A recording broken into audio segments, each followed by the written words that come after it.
दोस्तों, ये कहानी है एक ऐसे 9 साल के बच्चे की जिसका बचपन किसी नर्क से कम नहीं था, लेकिन उस बच्चे ने हार नहीं मानी और पूरी दुनिया को अपने कदमों पर झुका दिया। चलिए देखते हैं कैसे। तो कहानी की शुरुआत सन 1172 से होती है, जहां हम अभी के नॉर्थ वेस्टर्न चाइना के इलाके को देखते हैं, जिसे उस समय टेंगुट किंगडम के नाम से जाना जाता था, जिसको टेंगुट राजवंश ही चलाता था। यहाँ पर कई सारे मंगोलियन ट्राइब्स के ग्रुप्स रहते थे, जिनके सरदार को खान कहा जाता था। इस ट्राइब्स के खानों की आपस में बहुत गहरी दुश्मनी होती थी, क्योंकि ये सभी लोग पावर में बने रहना चाहते थे, जिसके चलते इनके बीच अक्सर लड़ाइयां चलती ही रहती थी। इन लड़ाइयों में बहुत सारे लोग मारे जाते थे। मंगोलों की दुनिया में कोई नियम कानून नहीं थे, इसलिए इनको एक सुप्रीम खान की सख्त जरूरत थी, ताकि ये सभी लोग एकजुट होकर रह सके। यहाँ से सीन शिफ्ट होता है और हम एक आदमी को देखते हैं जिसका नाम येसुई था, और ये चाइना के वेस्ट साइड से एक छोटा मोटा खान था। इस समय येसुई एक सफर पर निकला था। उसके साथ उसका 9 साल का बेटा तेमुजिन भी था। दरअसल येसुई अपने बेटे के लिए एक वाइफ ढूंढने के लिए निकला था। रात होने पर वो अपने दोस्त के ट्राइब पर आराम करने के लिए रुकते हैं। वहीं जब तेमुजिन अपने घोड़े के पास खड़ा होता है तो उसके पास एक छोटी लड़की आती है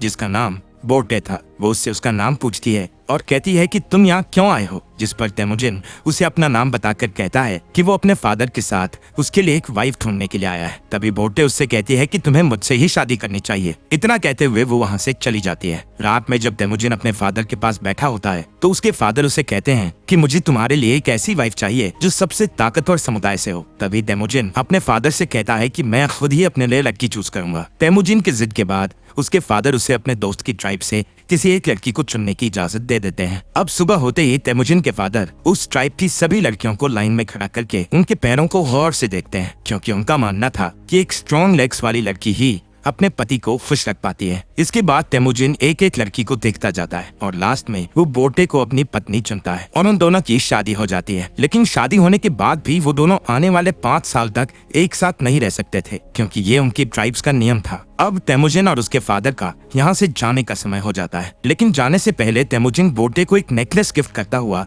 उसे कहता है कि वो उसके लिए जल्द ही वापस आएगा। यहाँ से येसुई तेमुजिन और अपने लोगों के साथ सफर पर निकल जाता है। कुछ दूर चलने के बाद वो लोग एक जगह पर आराम करने के लिए रुकते हैं। यहाँ पर वो सभी लोग काफी सतर्क थे, क्योंकि ठीक उनके सामने थोड़ी दूर एक और खान की ट्राइब के लोग बैठे थे। थोड़ी देर बाद उस खान का एक आदमी येसुई के लिए एक कटोरी में दूध लाता है, जिसका मतलब शांति का पैगाम था, और वो लोग समझौता करना चाहते थे। येसुई वो दूध की कटोरी ले लेता है और सामने बैठे खान के लिए भी अपनी तरफ से एक दूध की कटोरी भेजता है। येसुई के आदमी येसुई को खुद वो दूध पीने से पहले अपने किसी नौकर को पिलाने के लिए बोलते हैं, लेकिन येसुई उन्हें ऐसा करने से मना कर देता है, क्योंकि वो उस खान का विश्वास नहीं तोड़ना चाहता था और खुद ही वो दूध पी जाता है। दूसरी तरफ खान भी येसुई का भिजवाया हुआ दूध पी लेता है। थोड़ी देर बाद जब वो लोग अपना सफर फिर से जारी रखते हैं तो रास्ते में अचानक ही येसुई के सीने में बहुत तेज दर्द होने लगता है, जिससे वो अपने घोड़े से गिरकर मर जाता है। यहाँ हमें पता चलता है कि ये सब उस खान के दिए गए दूध के कारण हुआ था, क्योंकि खान ने उस दूध में जहर मिलाकर दिया था। तभी तेमुजिन अपने फादर के पास जाता है, लेकिन उसके साथ के सभी लोग उसे यहीं पर अकेला छोड़कर वहाँ से जाने की तैयारी करने लगते हैं, क्योंकि उनके बीच एक परंपरा थी जिसमें उनका मानना था कि उन्हें किसी मजबूत इंसान को ही फॉलो करना चाहिए। अब जबकि येसुई जो उनका राजा था उसकी डेथ हो चुकी थी, इसलिए येसुई के लोग अपने लिए एक नए राजा की तलाश में निकल रहे थे। जिसके बाद तेमुजिन अपनी माँ के साथ अपने पिता येसुई का अंतिम संस्कार करता है। येसुई के पास जो बहुत सारी भेड़ें और बकरियां थी, अब वो सब येसुई के सबसे खास सैनिक, जिसका नाम टारगुटाई था, उसने रख ली थी। ये देखते हुए तेमुजिन की माँ उसे बद्दुआ देते हुए कहती है कि मेरा बेटा एक दिन तुम्हें ढूंढकर जरूर मारेगा। टारगुटाई ये सुनकर सोच में पड़ जाता है कि कहीं आगे चलकर ये बच्चा उसे सच में ना मार दे, इसलिए वो उसे उसी वक्त मारने के लिए आगे बढ़ता है। लेकिन मंगोलों में एक रिवाज था जिसके हिसाब से किसी को मारने से पहले वो उसकी हाइट को उनके रथ के पहिए से नापते थे, और वो कभी भी बच्चों को नहीं मारते थे। जब टारगुटाई तेमुजिन की हाइट को उनके रथ के पहिए से नापता है तो उसकी हाइट कम निकलती है, और तेमुजिन अभी बच्चा था इसलिए वो बच जाता है। लेकिन टारगुटाई उसकी माँ को बोलता है कि वो अगले साल तेमुजिन को मारने जरूर आएगा, और तब तक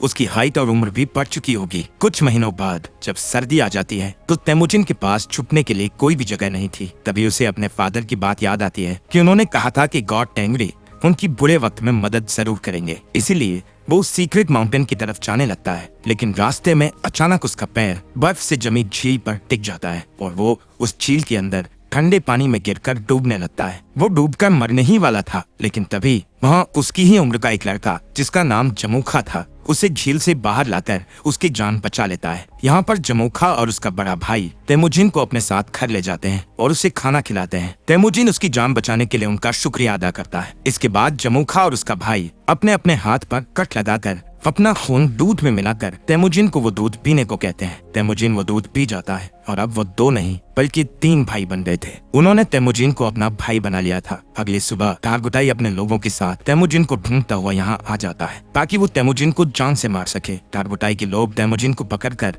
उसे अपने साथ मारने के लिए ले जाते हैं, लेकिन जब वो तेमुजिन की हाइट रथ के पहिए से नापते हैं तो अभी भी उसकी हाइट उतनी ही थी जितनी की पहले थी, जिस वजह से वो लोग तेमुजिन को तब तक के लिए कैदी बनाकर रख लेते हैं जब तक कि उसकी हाइट नहीं बढ़ जाती। इनके ट्राइब में एक बूढ़ा आदमी था जो कि कैद में तेमुजिन को रोज खाना खिलाता था और उसके जख्मों पर मलहम पट्टी भी करता था। कुछ दिनों बाद टारगुटाई फिर से तेमुजिन की हाइट नापता है, लेकिन अभी भी उसकी हाइट उतनी ही थी। इसी टाइम पर यहाँ बारिश होने लगती है और सभी लोग भागकर अपने अपने तंबू में चले जाते हैं। इसी बात का फायदा उठाते हुए वो बूढ़ा आदमी तेमुजिन को वहां से छुड़ाकर भगा देता है। तेमुजिन भागता भागता बहुत दूर चला जाता है। उसके गले में एक भारी लकड़ी का फंदा भी बंधा हुआ था, लेकिन कैसे भी करके वो उस पहाड़ पर जाता है जहाँ पर उसके फादर ने बताया था। वहाँ वो गॉड टेंगरी से विश मांगता है कि अचानक तेमुजिन को वहाँ एक सफेद भेड़िया दिखता है, जिसके तुरंत बाद उसके गले में बंधा हुआ लकड़ी का फंदा भी अपने आप ही खुलकर नीचे गिर जाता है। यहाँ से